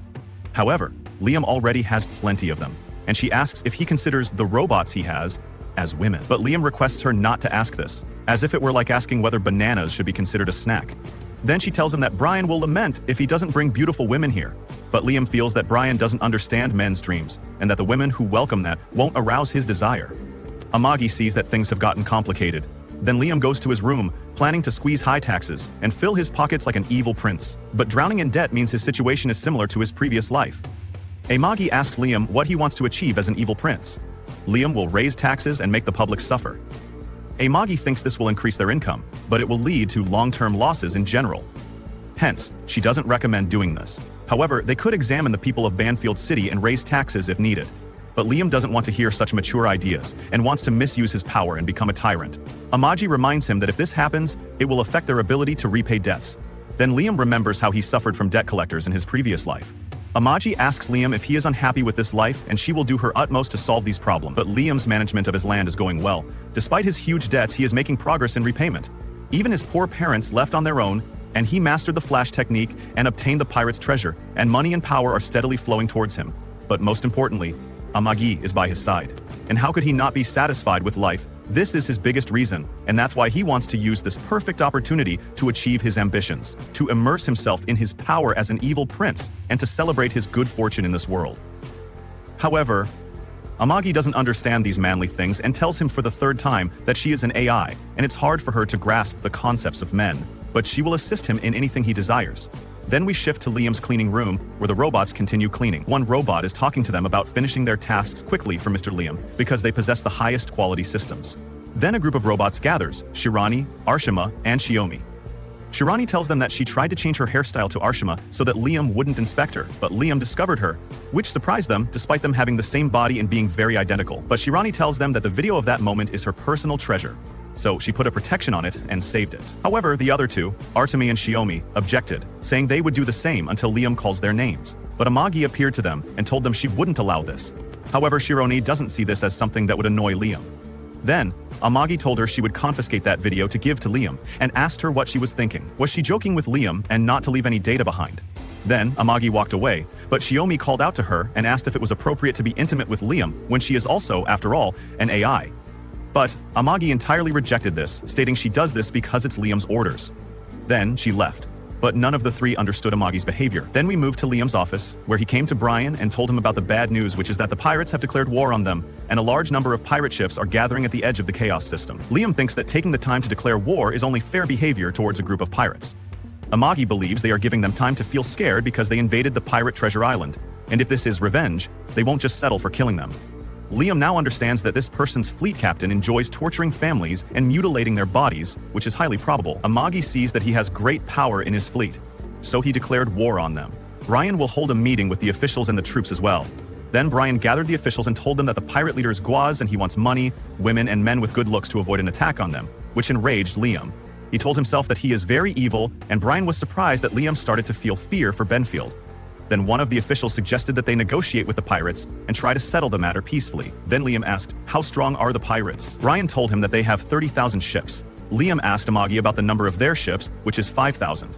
But the head of the forces said that numbers aren't everything, and even if they surrendered, the pirates wouldn't leave them in peace. The official believes that increasing the damage on them is foolish in a battle they can't win, and they are waiting for reinforcements from the Empire. Then Liam started thinking deeply and discovered something strange, which is Guaz's bounty. It is not cheap, but it is also not enough to make someone rich right away. And this is not the kind of money someone risks facing 30,000 ships for. He would have a greater motive if the bounty were higher. Then Amagi asked to speak, and when he ordered her to go ahead, she told him that she used data from the pirate ships they seized the other day to estimate the enemy's strength and analyze them to conduct a combat simulation. Their chances of victory are only 3%, which surprised Brian, who then said if only the new 7th weapon, Facto's weapon, were ready. Liam asked if they had a new weapon, and Brian assured him they did, calling it the new Cyclone Destroyer. When Brian pronounced the name, time suddenly stopped, and Liam began to talk to them, but no one wanted to respond. Liam remembered that Nidita mentioned that time stopping was an event arranged in 90% of cases, but it actually stopped. Then the guide appeared to Liam because he wanted some of his time, but Liam rejected him because he had a big problem he wanted to solve now. However, the guide confessed to him that he was the one who led the pirates here and asked him if the city of Benfield was burdened with debts. Liam told him that because of these debts, he couldn't do what he wanted, and that's disappointing. For this reason, the guide summoned the pirates who hold great treasure, and if he defeats them, everything would be his. Liam had already seized pirate treasure, but it was just a small part, and if he defeats the leader Guaz, he will get a much larger treasure along with great honor. The guide arranged everything and did not embody himself as a noble from the beginning, because starting from the ground up and distinguishing himself would allow him to gain greater fame. Liam felt excited that the guide thought all this for him, and the guide told him this was little for him and wished him to accept it. He then disappeared, and Liam thanked him after he left for his reward. Then, Brian continued his speech, and Liam felt that he was mocking him, but Brian clarified that he was talking to him about the new destroyer weapon. However, Liam asked him to stop mentioning this name too much because it was confusing. Then Liam decided that he would destroy Guaz's pirates. But the head of the officials objected to this since they also had mercenaries and Benfield had none of the knights. But Liam got angry and told him that this is what needs to be done, and all that Guaz needs to do is silence and obey. This is a final decision. This part of our story comes to an end. To follow the rest of the story, subscribe to the channel and activate the notification bell to stay updated. The guide, yet again, just like any other day, wanders in search of the negative emotions that are released in everyone's day-to-day life. Today he visits a highly busy croissant shop, where the limited edition papaya mango croissant is being sold. One girl in the line cannot wait for her turn, but everyone before her keeps buying only the papaya mango croissant, leaving her frustrated. Thinking the item will run out, in her mind, she begs the people in front to at least leave one croissant for her. But as they keep buying 2, 4, 6 croissants for themselves, she loses hope and breaks into tears. With only one person in front of her and 2 croissants left, she hopes that the person would be content with buying just one. But much to her shock, that person buys both croissants, shattering her dream of enjoying a nice, tasty meal in the afternoon. As she walks away in regret, disbelief, and disappointment, the guide gladly devours her negative emotions, calling it tasty. Just as the girl is about to leave, that's when the baker of the shop announces they have just baked more croissants for their customers, so she turns back, releasing positive emotions and annoying the guide, who didn't expect such a sudden turn of events. He gives up on this snack and decides to go for the main course, hopefully a Liam in ruin. Meanwhile, Brian gets on a call with Amagi and panics after learning that the space pirates have come to invade their planet. Amagi tells Brian to stop reacting as if they've already lost, and assures him that Liam made the right choice by choosing to fight. According to her, there's only a 3.8% chance of Liam winning. but she'd rather have Liam take that than surrender to Go's terms. Because judging from Go's past history, if Go gets the upper hand, he will definitely wipe out Liam's planet. So, a 3.8% chance is obviously better than a 0% chance. Brian understands, but he still doesn't think Liam will be able to win, commenting that if only Liam was born 100 years ago, he would have had a much better chance of defeating his enemies. Meanwhile, Liam is confident that he'll win because he thinks he has the guide by his side. He imagines all the riches he will get from winning this war and is filled with positive emotions which the guide watching him from a distance truly despises. The guide at this point wants Liam to be captured by the pirates and turned into Go's personal play toy, because in that way when Liam is tortured every single day, the guide can get all the negative emotions from him he'd ever require. According to the guide's intel, Go's fleet equipment is just as good as the Imperial armies, and so he is strongly confident that Liam is going to lose here. He puts the blame on Liam, saying it's Liam's fault for putting his trust in a guy like him. The guide mocks Liam, calling him a fool for being just as naive as he was in his past life. The guide predicts that when Go captures Liam and tortures him, this idiot's gratitude toward the guide will turn into hatred. His smile will twist into scorn, and his spirit will finally break. This way, the guide will finally be able to feast on Liam's suffering. In any case, the guide cannot wait any longer for that tasty delicacy he's going to get served on a silver platter. The guide leaves and the scene shifts back to the battlefield where Go is. He declares that whoever captures Liam alive will be rewarded with double the bounty, and expresses how eager he is to turn Liam into his latest toy. Go's assistant asks if he has taken a liking to the boy, but Go explains that he's just looking for some new entertainment, revealing that he intends to torment Liam's people and turn them into monsters as well once the war is over. Meanwhile, Liam's subordinates, who at first were skeptical of his antics, have finally started to realize that their young lord is not playing around and actually has impressive political skills, not to mention how good he is with a sword. Liam learns about the bounty placed on his head and gets eager to take the pirates' treasure, hoping they'll approach him. But even after 3 long boring days, nothing significant happens except at the front lines where, according to the second in command, Liam's army is struggling due to the overwhelming number of pirates fighting against them. Liam is too bored to play chess or checkers and just wants to rush into the battlefield. But before he can give any orders, his communication device gets compromised, making it impossible to contact his fleet. At that moment, a large number of pirate ships appear above Liam's ship, and while everyone starts panicking, Liam remains calm, calling the enemy's plans stupid for splitting their forces, and sending only a mere 500 ships to apprehend them. Amagi understands the enemy's goal, which is to break Liam's army's formation and create a real opening to attack, making it clear that these 500 ships sent by Go are just disposable pawns. Liam's subordinate reports that the 500 ships attacking them are not pirates, but soldiers who were forced to surrender to Go's after they lost. Although it's understandable that the Empire's soldiers would switch sides and comply with the pirates to survive, Amagi still doesn't think it's a good idea to show them mercy. Since they can no longer be trusted, Liam remains reluctant, but he still takes the initiative and wipes out all 500 ships. When Goaz gets the news, he becomes impressed, but focuses on the slight disorder created in Liam's fleet and takes this opportunity to charge directly with full force. As they push forward, Liam's fleet begins retreating, maintaining the same distance, and Ghost, thinking Liam is scared, orders his fleet to keep advancing when suddenly, the ships at the front explode, revealing that the entire space had been filled with mines hidden using magic. Ghost can't believe he fell for such a cheap trick. But regardless, he still has the numbers on his side, so he orders his fleet to keep charging through the mines. Liam learns of this, and also of the fact that the front lines of Ghost's fleet consist only of Empire soldiers, meaning only the disposable pawns are being sacrificed, not the real pirates. With the pirates closing in, Liam's subordinates focus on protecting Liam's ship with all they have, putting themselves in harm's way to shield their lord. But Liam doesn't want that. He doesn't want a single person under his command to be hurt. And after making that clear to everyone, he declares that he will crush all of the enemies right here, vowing that while he still breathes, he isn't going to allow a single ship to enter his planet. Deciding to get into his mobile knight, he promotes Amagi as second in command. Amagi, with quick battle strategy simulations, prepares to take control of the war, and so Liam leaves the rest to her, as she wishes him the best of luck. He cannot give up, not at this point. Since he has decided to fight the battle by himself, he enters his ship to go and fight. Amagi goes to captain the pirate ship because of his instruction that she should launch him.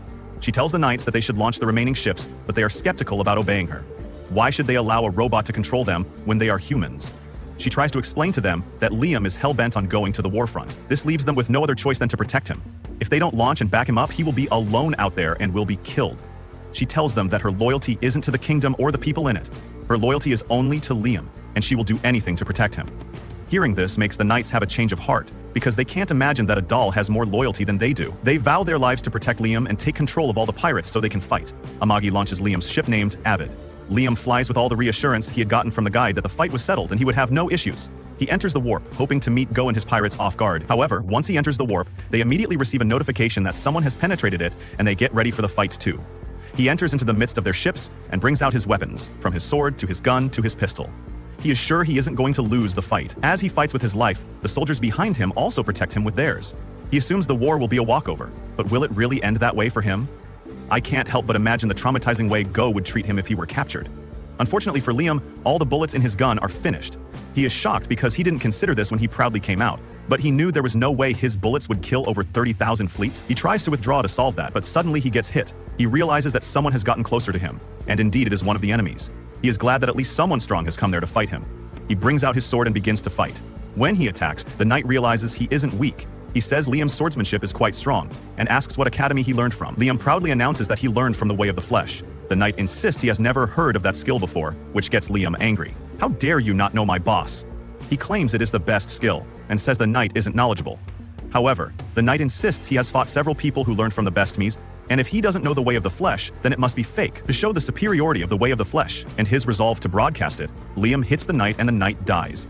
After happily killing the man, he has a change of heart. It would have been better if he had let the man survive. That way, the man could spread the gospel of the Way of the Flesh, and everyone would know how strong he is. He eventually resolves that he will leave a few skilled swordsmen alive, letting them survive in near-death situations so they can proclaim his name across the world. Let's see how much this will work for him. Go and his pirates still do not believe he is strong. They wonder how a poor noble like him can have the skills and money to purchase so much ammunition to attack them. They keep calling him poor, and this keeps getting him angry. He screams that they should stop calling him poor, because if they continue, he will feel like killing them even more. He uses the Way of the Flesh several times to cut through all of the knights and survive. Suddenly, he gets a notification from the left side of his ship. That part has been destroyed. He realizes his ship isn't strong enough for the Way of the Flesh. That isn't his priority at the moment. So, he continues his fight. One of his enemies also comes to attack Avite, and he fights back. Suddenly, he starts losing the fight. The enemies are overwhelming, and since he is a one-man warrior, it is impossible for him to keep up. His knights in the ship are also scared that they cannot continue holding out. To make it worse, Amagi announces to them that their success rate has now reduced to 1.2% from 3.8%. Thankfully, Liam sees a new spaceship arriving to fight on his behalf. The rider in the spaceship is Christina, who is back from her trip, bigger, better, and stronger. Amagi also starts making plans to ensure they win the battle. She reaches out to both the 3rd and 7th weapon armies to buy more weapons from them so they can survive. Meanwhile, the battle becomes lighter with Christina's presence. She fights Ghost and his armies. I wouldn't just call it a fight, it is a fight of revenge for her, considering all they had done to her. She watches and claims. She doesn't want to kill them, but destroy them. She helps Liam in his war, but Liam isn't satisfied. He is the evil lord, and he should be the strongest anywhere he finds himself. He doesn't like the idea of someone else taking his glory. He immediately kits himself up with new armor. He takes armor with a punch and uses the rocket punch to break into Goa's region. Everyone looks at him in surprise. Christina looks at him in awe and exclaims that he is wonderful. I share the same sentiment with her. He is truly wonderful. Goa shakes in his ship. He can't believe that a single warlord has cleared his entire fleet. Amagi announces in their spaceship that their success rate has increased to 83% because Liam has broken through the ship. Does this mean he will win?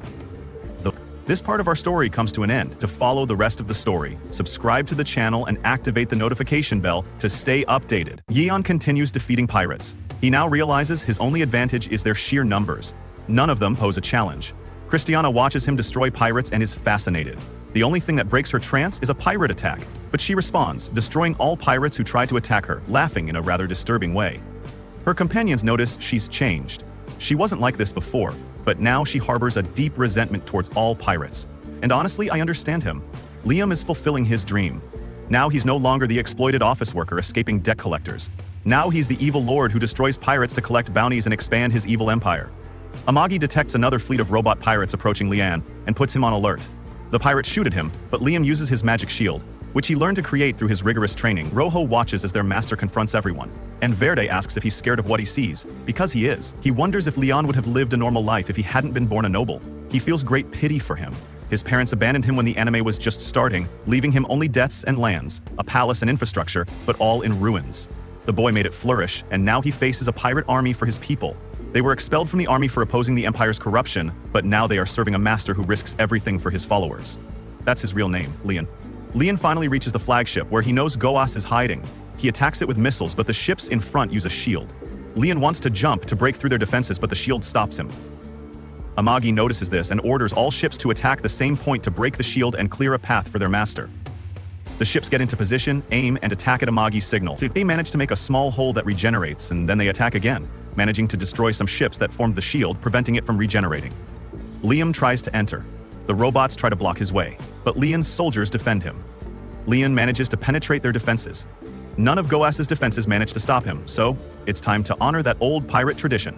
If the ship is attacked by a space robot, It's time to make a getaway. Goas orders his ships to shoot at Leon's robot, regardless of who gets caught in the crossfire. However, Leon reaches the flagship and begins firing his laser beam at it to prevent it from escaping. Goas runs to his escape pod, but Leon prevents him from advancing with all the damage he's caused to the ship.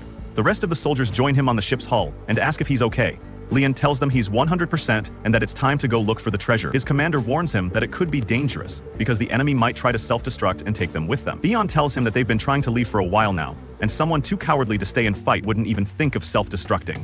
So he activates his rocket fists, or rather, his rocket fists, and pulls out a ton of rocket fists from a portal, which crash into the ship and dismantle it enough to prevent any foolishness. Not to mention, they also take care of several pirates in the process. They put on their spacesuits and get out of their robots to enter the ship. Leon leads the squad, and his commander suggests he stay in the middle because it could be very dangerous. Leon tells him the enemy is hiding and orders them to shoot at a wall. His men shoot, and sure enough, there were 3 pirates wearing super cool suits that made them invisible. These suits are super expensive, which means a very good haul awaits them. In the hallway, they are ambushed by a group of pirates, ready to face them. They warn him that, although they are now mere pirates, in the past they were the guards of several nobles, so they know how to defend themselves. Leon walks past them and half draws his sword while the pirates stand still. As he passes them, he tells his men to hurry and follow him, and then the pirates are cut in two. A classic. Oh, what a great cliche. As they advance, they continue to encounter several pirates, but the soldiers eliminate them with great ease until they reach the control center. Everyone there is in a panic now that their captain has abandoned them, and their vice captain doesn't know what the hell to do. He tries not to go, but Liam's men shoot him with cold bullets. The vice captain begs to speak with Leon. The boy is curious and decides to listen to what he has to say. The pirate swears and hyper-swears that Goas was using him, and that he is just another one of his victims. He begs him to let him live and assures him that he can show him where the treasure is. He doesn't know how to open it, but he does know.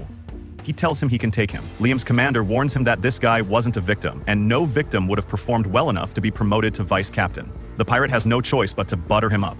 He tells Liam he recognized him as soon as he boarded the ship and that his work is truly impressive, so he bows and swears eternal loyalty in exchange for his life. He says he led the pirates so he could be very useful in Liam's forces, but Liam lops off his head, literally. Yasushi can't believe the power this kid has and wonders where he learned it all. He wonders if Yasushi is truly one of the baddest of the bad. Liam starts to feel a pang in his chest and assumes it's because Liam is so grateful for all the help he's given him. That just won't do. Oh no, it won't. So he has no choice but to give Goas a super broken power so he can defeat Leon. Goas walks through the ship's corridors, thinking about how he's going to get out of this. He considers begging for his life, but knows Lion will turn him over to the Empire for the bounty, and then he'll be executed, so that's not really an option. Then, the guide's malevolent energy begins to surround him and enter through his mouth. The guide asks if he wants revenge on Leon. Then he will grant him the power to do so. He assures him that anything is better than being defeated there. Goas accepts, and then his body begins to transform and turns purple. Spikes pop out, and he gets super buff. Those sons of it, mother! Now he has the necessary power to face Leon, no matter how good he is with a sword. The guide knows he's interfered too much this time, but he trusts that this will finish the job.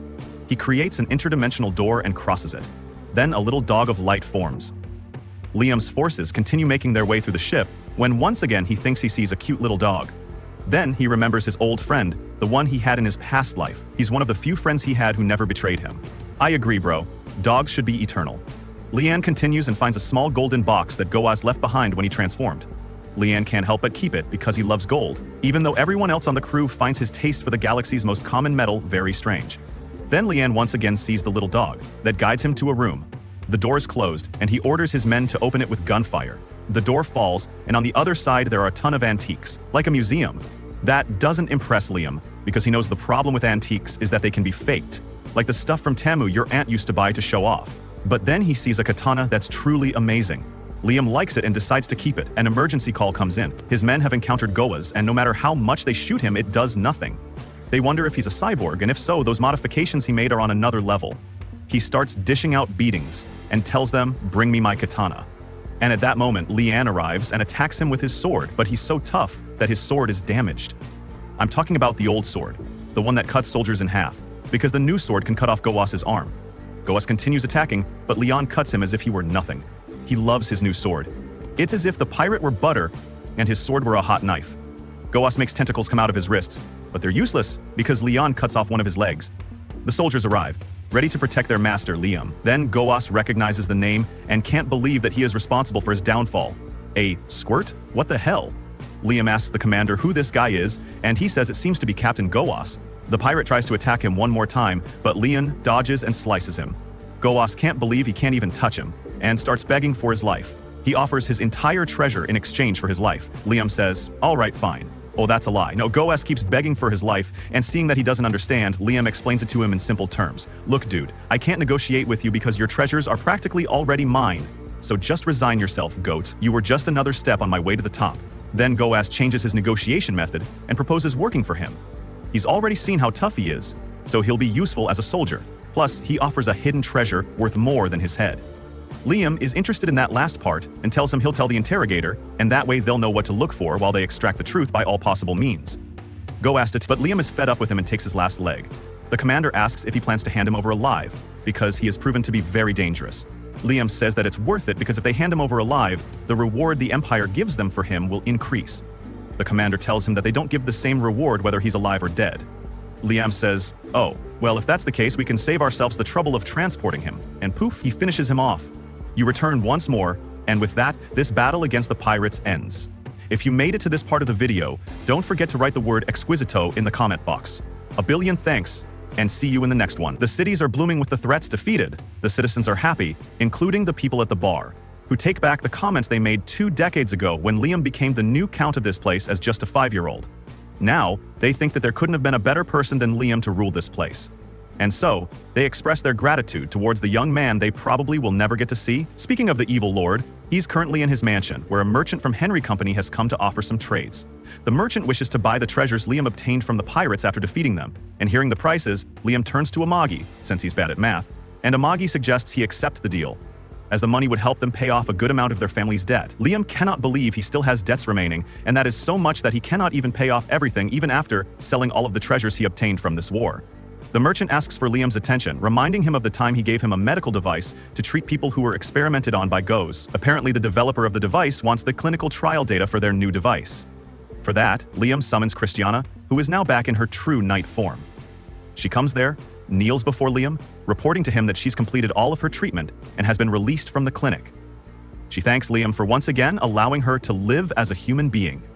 But before she can continue glazing him more, Liam stops her, stating he doesn't have any interest in her trouble, explaining that he's only summoned her because the merchant here wants to learn about the results of her medical treatment. Understanding that a bit too much, I guess. Christiana gets up and starts taking off her clothes to let the merchant have a good look at her restored body.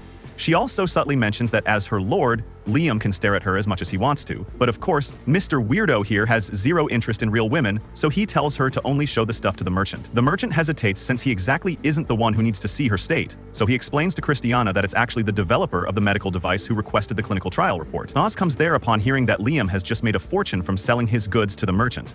She wants all of his freshly acquired capital, and so she's come here with hopes of making him buy another one of her shitty battleships. But before she can seduce her way into making Liam buy her stuff, she notices that another girl is here who's already undressed. Unable to believe that there's someone else in this world who can stoop as low as her and degrade themselves. Nas pushes Christiana away and starts unpacking herself as well. Christiana doesn't know Nas, so she becomes offended and draws her sword at Nas for acting rude towards both her and Liam. Pointing her sword at Nas's neck, she demands Nias get away from her lord, calling her a shameless B-word. Nas doesn't get scared at all, and in response, she tells Christiana to give up already, claiming that Liam only loves her body and nobody else. Someone else enters the room at that very moment, breaking the tension between the two girls, and she is Ulicia Morisil from the 3rd Weapons Factory, which is far superior to Nas's factories. Ulicia goes straight to business, informing Liam about her advanced factory that has everything from micro-machine weaponry to ultra-powerful battleships. Ulicia's battleships draw Liam in instantly, so he turns to Amagi asking her if they have the funds to buy Ulicia's battleships.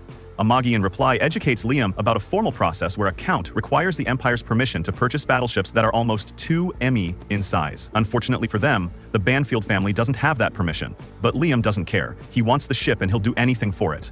Nas desperately tries to make Liam buy hers instead, but even Christiana realizes how bad of a person Nas is, so she demands Nias get away from Liam immediately. Brian comes there informing Liam about a letter they've received from the capital planet of the Empire. The letter congratulates Liam on defeating Go's pirate gang, and to award him, Liam is invited to an award ceremony at the capital planet, where he will be given a Medal of Honor. Soon after, Liam heads to the capital planet along with Amagi, and is staying at the palace briefly when 4 unfamiliar faces visit him. Liam has no idea who these people are, which leaves one of them upset that Liam doesn't recognize them as. Amagi reveals that the man here is Liam's father. Liam finally remembers him as the man who forced all his debts on him when he was just 5. Liam's mom is also here, along with Liam's grandfather and grandmother, and she assumes that Liam deep down still loves her because he is still holding on to Amagi, who she had given him as his 5th birthday gift. In any case, Liam's mom advises Liam to keep Amagi away for a while because the Empire doesn't like AI dolls. His grandfather also orders Liam to throw Amagi away, mocking him for needing a babysitter even though he's now an adult. Amagi steps back before Liam's family can disrespect him even more because of her. But Liam tells her to stay by his side. He is sick of his family already, so he asks them straightforwardly what they want from him. Liam's father replies honestly, stating that they've only come here because they want Liam to pay their bills. Liam's parents have already been getting a monthly allowance, but Liam's mother isn't satisfied with it and wants Liam to give her more money every month. When Liam realizes that these blood-sucking leeches aren't his family at all, so he draws his sword, making it clear to them that the money and the territory belong to him and him only. His family leaves for now, deciding to come back later in the future when Liam's mood gets better. With them gone, Liam coldly stares into the distance and tells Amagi that she is his only family in this world. Meanwhile, the guide is getting more and more frustrated, so he influences Liam's family this time, using his powers to brainwash them into applying for an official change of family head so they can get all of Liam's assets. If Liam tries to resist, they also plan to hire assassins to get rid of him. Setting this up, the guide is pleased. And now, he's certain that this is the end for Liam. However, the glowing dog who has been saving Liam all this time sees everything, and perhaps this time too, the dog will do something to protect Liam. As they discuss, Amagi walks past the corridor and sees an image of a dog coming out of the room. She feels concerned and goes closer to the door to find out what is going on. She uses her technological eyes to scan through the room to see who and what is there, and she sees Cliff and the others. Instead of knocking on the door, she eavesdrops to hear what they are saying. She overhears them asking what they will tell the Emperor when they want to change the count, and they plan to tell him that Liam has a doll by his side and even brought one to the palace. So he doesn't deserve to be the count. She doesn't react and walks away sadly. She sits and watches the celebration while Cliff and his evil relatives find their way to the Emperor to do their evil deeds. The Emperor refuses to grant their offer. They are angry because they thought the Emperor would jump at it. They ask him why he is refusing, and he tells them that Liam is the count every city needs. He has paid his debts, is improving the lives of his people, protects his assets, and recently defeated the pirate, which has earned him great honor and pride, increasing the prestige of the country as a whole. So, if they were the head of the Empire, would they accept removing someone like that just to bring back Riffraff to the throne again? He asks what could be their reason for deciding that Liam should be removed, and they shamelessly reveal that Liam has a doll by his side and even brought the doll to the palace. He reminds them that owning a doll isn't a crime. There is no punishment for it. It is just customarily frowned upon. And when there is no law, there is no sin, so Liam cannot be punished for it. Trying to drive their point home, they remind the Emperor of the reason dolls were frowned upon in the first place, and how it is seen as a rebellion against the Empire. The Emperor isn't unfamiliar with this, but Liam remaining as Count is financially profitable to the Empire, so he reinstates this to them.